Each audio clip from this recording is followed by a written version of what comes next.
How to pin and unpin chats on your WhatsApp mobile. What's up everyone, welcome back to the video. In this tutorial, I'm going to show you guys how you can easily pin or unpin chats on your Android device. So to do that, you first have to open your WhatsApp app. But before we begin the video, make sure to hit the like button and subscribe to the channel so you don't miss out on new videos.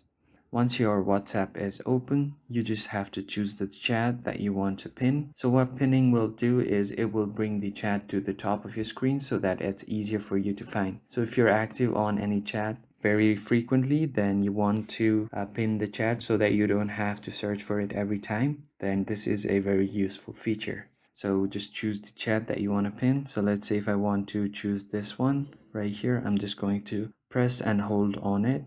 Then it will bring out different menus right here, and you will see this little pin icon at the top of your screen. You just tap on it, and as you can see, the pin icon is shown on the right side of this chat as well, indicating that it has been pinned. So every time you do this, you won't have to, so even if I refresh this app, then if I open my WhatsApp, the chat will be always on top. Even if someone messages me, it will always be on top. And to unpin, you do the same thing. Just press and hold and then tap on this pin icon to unpin the chat. And that's how you can easily pin or unpin chat on WhatsApp on your Android device. If you found the video helpful, hit the like button and subscribe to the channel. I will see you guys on the next one.